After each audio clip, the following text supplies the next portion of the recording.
Hi everyone, my name is Stuart Coulthard. I'm from Rubiix Business Accountants. I'm one of the partners there. I've got 20 odd years experience in advising business clients with tax and accounting advice specifically. We also advise high net wealth individuals as well as SMSFs.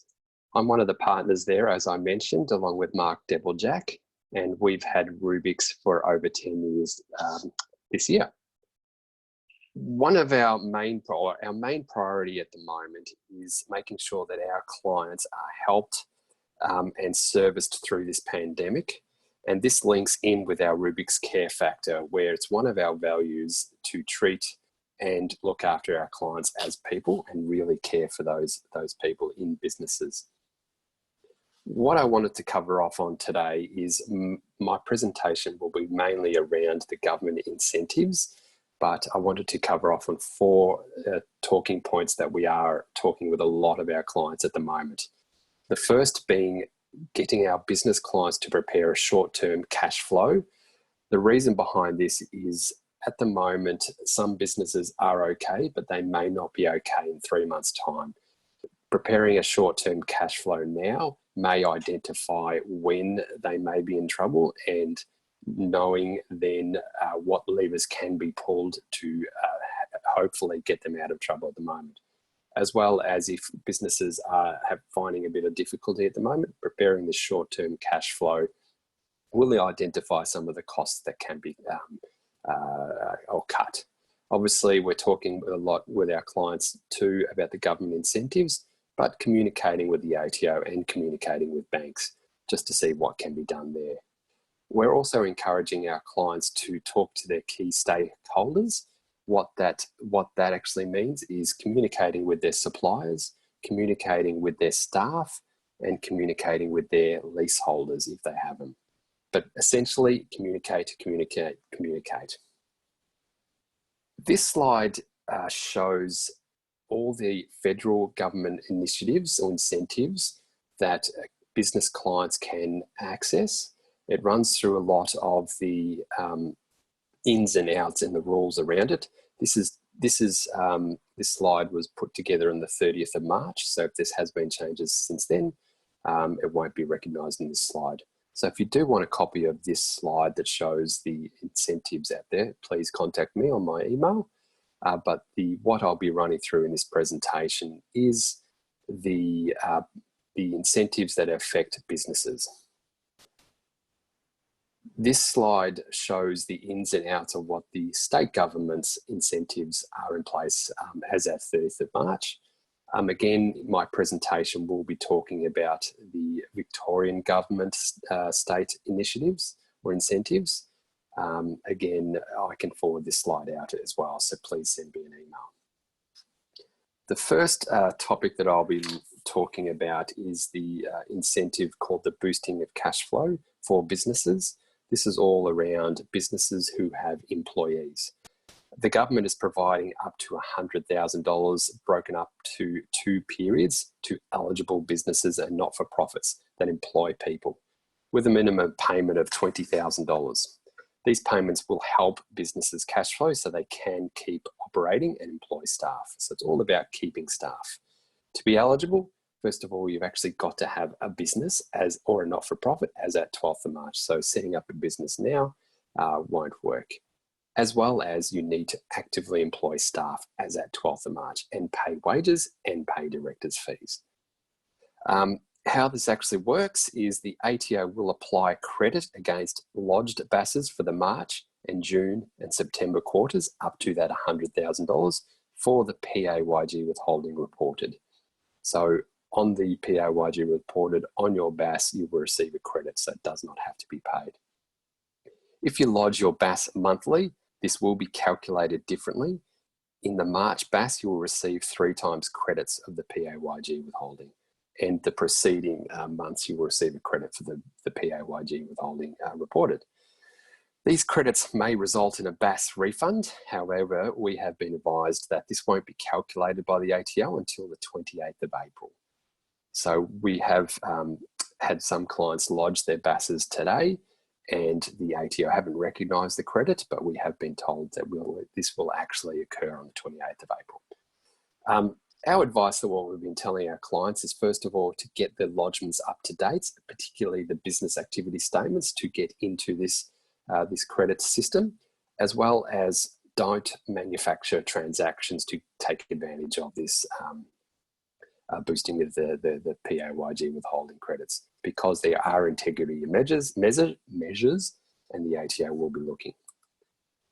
The next part of this boosting of cash flow for employees is actually the providing a 50% subsidy for apprentices and traineeships.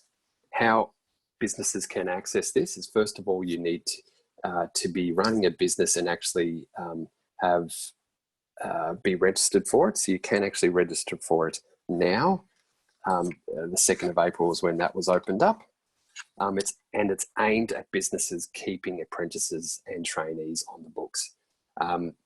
It's a maximum of $21,000 per employee, and it's going to be funded from the January to September 2020. To be eligible for this, first of all, you need to have fewer than 20 full-time staffs, and how it's actually going to be assessed is by the Australian Apprenticeship Support Network. So please register for that if you've got trainees or apprentices. Now, this topic is the one that we're feeling a lot of conversation about now. It's the JobKeeper payment. So what is it? It is a reimbursement scheme.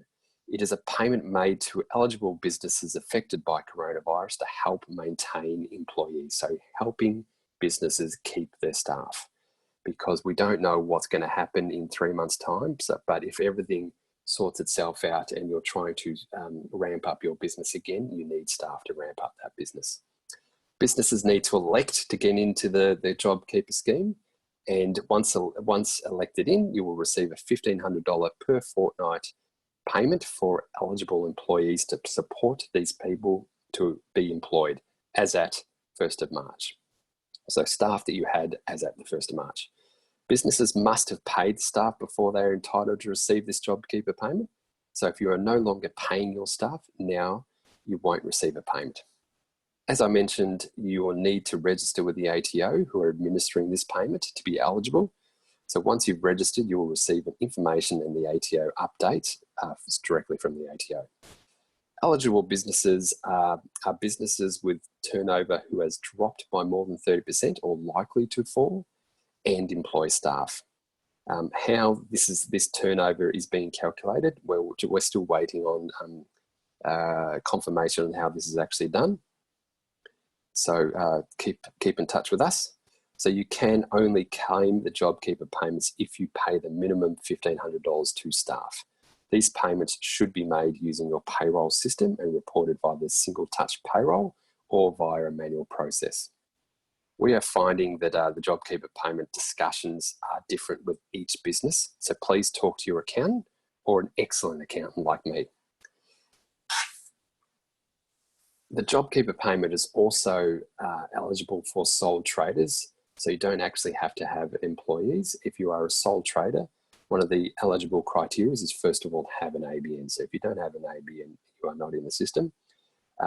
For a sole trader, if your turnover drops below the 30%, you're actually already in as well. What we're finding as well is that you may have to have had a business income in your 2019 tax return to be getting into the system as well. We're finding the timing of the payments will be in the first week of May, as long as the payments are made to the staff. So that's the federal initiatives or incentives that have been put in place. What I wanted to get on to at the moment is what the state government, the Victorian state government, have put in place. The first initiatives that or incentives that they've put in place is a refunding of payroll tax. So this is tax paid on wages. What the government are doing is actually refunding all payroll tax that have been paid from the 1st of July 2019. How to actually access this is going into the State Revenue Office online and starting the process there. So you need to actually do something. So going to the State Revenue Office. The next incentive that the state government put in is the land tax relief for non-residential property. So this is not a residential property. This is typically for commercial properties. The next one that a lot of our clients have taken advantage of is a one-off $10,000 grant. To be eligible for this grant is, first of all, you have to register. I've got the link, so if you want the link, please contact me and I will send the link to you. Also, it needs to be a business with turnover more than $75,000 and employ staff. So employing staff with less than $650,000. That $650,000 is that payroll tax threshold. So not paying payroll tax is how you get eligible, or how you can be eligible for this business support fund. If your business is subject to closure or highly impacted by the coronavirus, that is one of the eligible criteria, and you must show that your income has decreased by the same period at this time last year. Another thing that we're doing a lot with our clients is actually communicating with the ATO, to helping our clients dealing with the ATO during this troubled time. Conversations we're having with the ATO at the moment is, first of all, delaying or deferring payments of tax, be it GST, be it income tax. What the ATO really want is communication. So you don't just stop paying the ATO and not communicating. The ATO would prefer us communicating, and we have found them that they've been really good at the moment. Also, they've been organising really low interest payment arrangements of tax. If you can still afford to pay the tax, that tax won't go away. So going into a payment arrangement and making payment is what the ATO are encouraging. Also, they're actually reversing interests and penalties that have been charged.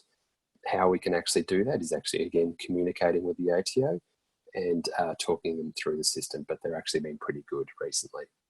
A main thing that we have been doing with a lot of our business clients is actually varying PAYG instalments. So PAYG instalments is income tax paid in advance. So the ATO are quite keen for us to vary that down to nil, or varying these PAYG instalments down to a lower amount.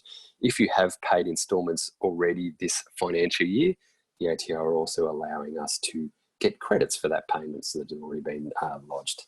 Another thing that they're also encouraging is moving your BAS reporting from quarterly to monthly to quickly get the PAYG withholding credit, or if you're expected a GST refund, to get that quicker as well.